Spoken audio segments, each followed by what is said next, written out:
My name is Jerry, and I'm here to explain why I left MAGA. We're going to be here for a while. Anyway, so in my video about Billy Graham, I made reference to Operation Condor, and that actually was kind of an opener for me. So, that and Smedley Butler, but I'll cover him later. I found this article that's actually really good. It's about as summed up as I can make it for an introduction to what's going on, or what was going on. So Stephen D. Morrison, author and theologian. Again, I will drop the link to this article in the description of the video. So the name of the article is "When the CIA Conspired to Crush Liberation Theology." When Latin American liberation theology was developed, the United States took part in the so-called Cold War. I was part of that, sorry. One of the common misconceptions about the Cold War is that it was bloodless. The reality is, it was a brutal struggle, especially for Latin America. For example, the CIA actively supported anti-communist death squads in the region through the now declassified Operation Condor, killing an estimated 60,000 civilians simply because of their left-leaning politics. And that is just one operation by the CIA among several dozen. The sad reality is that most Americans are entirely unaware of the violent, repressive, terrorist activities of the United States and Latin America during the Cold War. It's January 2026. Take a look at Venezuela. Back to the article. The war was in no way cold for the poor and underdeveloped global South. The brutality was intense, with the United States as the primary instigator of terror. Operation Condor was actually headquartered out of Colonia Dignidad, which has ties to William Branham. I'm going to untangle all this for you. All right. So back to the article. I've been reading about the history of the Cold War, which in and of itself is not the subject of this post. Instead, I wanted to bring before you a forgotten piece of history regarding the CIA's conspiracy to crush liberation theology. I learned of this story in a passage quoted below by Vijay Prasad's excellent book, Washington Bullets, as a primer in U.S. foreign affairs post-World War II. It is a book I highly recommend every American read. We are often too ignorant about our country's history. That said, I need to add this to my reading list, and I've got some books I want to recommend. So liberation theology was perceived as a threat to U.S. dominance in the region by leaders in the CIA and even the White House. This was because the core tenet of liberation theology is God's preferential option for the poor. Thus, the gospel is not neutral in the struggle for economic justice. God is on the side of the poor and oppressed. For the U.S. government, by siding with interests of the poor and oppressed, the proponents of liberation theology stood against the interests of the empire, and that was deemed unacceptable. Thus, the conspiracy to crush liberation theology began. The author says, I will quote for you the whole passage of this forgotten history. My interest in liberation theology has been well documented both on this website and in my books, especially James Cone in Plain English. But in all my studies of liberation theology, I had no idea that the United States government was actually plotting against its proponents. But it is an important revelation to discover that this so-called Christian nation repressively acted directly against one of the most important theological developments of the 20th and 21st centuries. Prashad tells the full story. On the 5th of October 1971, Nixon assembled his closest advisors to the Oval Office. They were talking about Latin America. Nixon pointed out that the single most important event in the past 10 years was the deterioration of the attitude of the Catholic Church. They're about 1/3 Marxist, and the other third are in the center, and the other third are Catholics. In the old days, he said, you could count on the Catholic Church for many things to play an effective role. Not anymore, not after the Second Vatican Council of 1962 and the emergence of Liberation Theology. Several key Catholic priests had come to the understanding that Jesus was a revolutionary, and so he should stand with the peasants and workers against the oligarchs and the armies. Since the church had provided the ideological and cultural scaffolding to prevent the growth of radical ideas, the drift of some priests towards the left raised serious concerns not only among the oligarchies and militaries, but also in the Vatican's upper echelon and in the United States government. In 1975, not long after Nixon's ruminations about Catholicism, Bolivia's Hugo Banzer, with advice from his Nazi security chief, Klaus Barbie, urged his interior ministry to draw up a plan against liberation theology. In 1975, the ministry was run by Juan Parada Asbun, I probably butchered his last name, who would follow Banzer onto the dictator's chair. Pareda worked closely with the CIA to draw up what would be known as the Banzer Plan, which was a direct attack on liberation theology. Bolivian intelligence joined the CIA and by the intelligence services of 10 other Latin American countries began to compile dossiers on liberation theologists to plant communist literature in the churches to shut down any progressive church publication, and to arrest and expel foreign priests and nuns who believed in liberation theology. On the 16th of July, 1975, the Bolivian intelligence services arrested 3 Spanish nuns in the town of Oruro. Sorry if I butchered that. Accused them of conspiring with labor unions to hold a strike, and then deported them. Such arrests and deportations became commonplace. The Vatican did nothing to defend its priests and nuns. The CIA financed fascistic religious groups that would then bomb churches and assault priests and nuns affiliated with liberation theology. The violence would escalate to murder. In El Salvador, where priests and nuns took up residence in the slums, fascistic religious paramilitaries circulated a simple call: Haz patria, mata un cura. Be a patriot, kill a priest. Wow.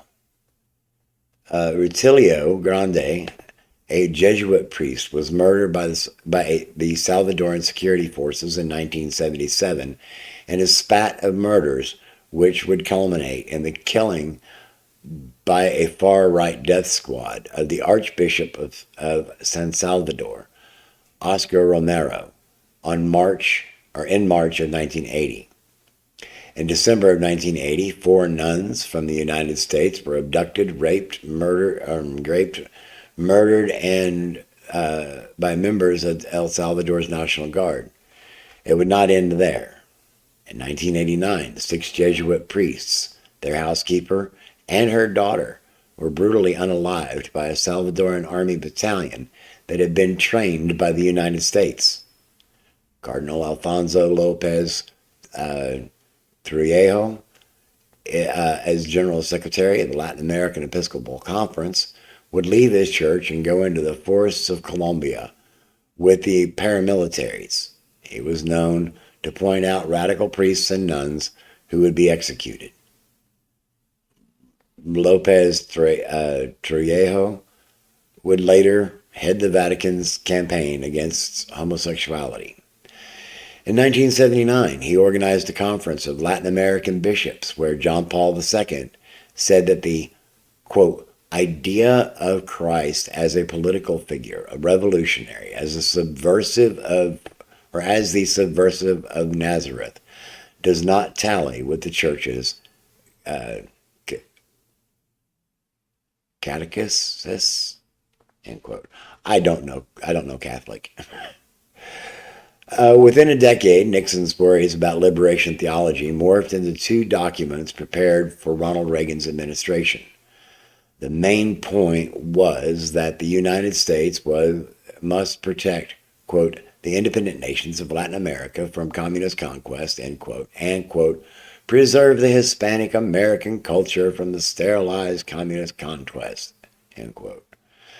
The first document said that priests affiliated with liberation theology used the church as a political arm against private property and productive capitalism. The next document noted that the U.S. government must make closer ties with the Catholic hierarchy to crush liberation theology. In 1983, Pope John Paul II went to Nicaragua in the throes of its revolution to attack priests and the flock for their attraction to liberation theology. Not only had the Vatican been seized by the threat from liberation theology, but Catholics seemed to drift off towards evangelical churches, many of them financed by U.S. evangelical projects such as Pat Robertson's Christian Broadcasting Network. Oh, yeah. Continuing. Protestant sects, particularly those in the U.S. or with U.S. roots, preach the gospel of individual enterprise, not social justice. That is why Rios Monts left the Catholics and joined the Gospel Outreach Church of Eureka, California. When Rios Monts came to power in a military coup in 1982, Pat Robertson dashed down to Guatemala City to interview him for the 700 Club. Robertson portrayed Rios Monts to his more than 3 million viewers as having, quote, a deep faith in Jesus Christ, end quote. And this is Rios Monts, who not only let loose his army to conduct a genocide on his own people, but who said, if you are with us, we'll feed you. If not, we'll kill you. A decade before the leaders of 32 Pentecostal churches in Chile welcomed Pinochet's coup, they said that the overthrow of Allende was God's answer to the prayers of all the believers who recognized that Marxism was the expression of a satanic power of darkness. We, the evangelicals, recognize the higher authority of our country, the military junta, who, in answer to our prayers, freed us from the Marxists. End of that long quote. Man, that was heavy stuff. But yeah, that plays right in with everything I've dug up in my research. And I'm going to try to untangle this over the however long it takes me. So back to the article, and it looks like we're kind of wrapping up on it. The Evangelical Alliance with Fascism in Latin America, as told in the last paragraph, continues today with the rise of far-right evangelicalism in America. Those surprised by Trump and his unwavering support by evangelicals should consider how this phenomenon is more deeply rooted in evangelicalism itself, which I'm going to untangle. In other words, it is not a flaw that fascistic tendencies have arisen, but because of something inherent to evangelicalism itself. American evangelicalism has flirted with fascism from the beginning.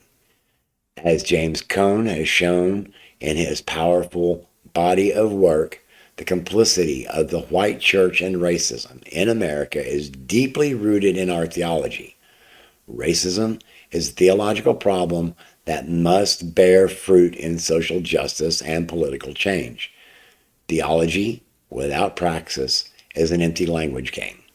The theology of evangelicalism has been proven bankrupt by its political praxis, not only in its recent alliance with Trumpism, but with the above example in Latin America.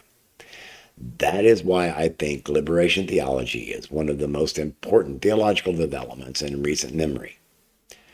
It rejects the fundamentally Gnostic tendencies of evangelicalism, its apoliticism, and escapism, and recaptures the gospel as the message of liberation.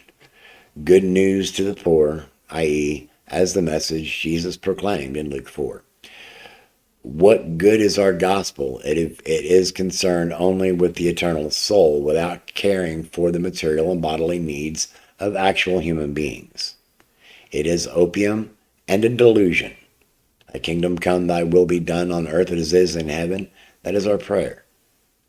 Not that we might escape the earth one day in an escapist fight to heaven, but that we might change the earth to look like heaven. Thus, a gospel that does not make its way to earth with all its material and human concerns is not the gospel Christ proclaimed.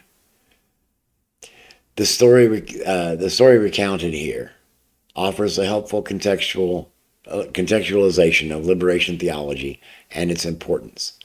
It gives me a new perspective as I read liberation theology. I hope it does the same for you. And it has. I will be finding a copy of Washington Bullets. I appreciate Dr. Stephen Morrison, author and theologian, for putting this tome together. As I said at the beginning of the video, there's a couple of books that I myself would like to promote. They are available in print form, as well as being available on Audible. I have not started the Audible file or the books yet, but One Nation Under Blackmail by Whitney Webb, great stuff. It helps explain a lot of the background information behind how the CIA really messed things up anyway. It's a whole thing, and I'm working through it. I'll be listening to the audiobooks on this. I have physical copies, but it's just such heavy reading. So you might want to go for the audiobooks. I am currently listening to the audiobook on this one, The Gospel According to J. Edgar Hoover. It is a really enlightening tome. It was printed in 2023 and is all new information based upon FOIA releases from the author, or that the author filed for. It's really, really good. It's also available on Audible, and I highly recommend it. So, with all that said, with all that read, until the next video, I hope you take care of yourself, take care of each other, get plenty of rest, and keep those fluids in your body. We're going to need it, man. We're going to need a community to take care of each other. That's what it's going to take.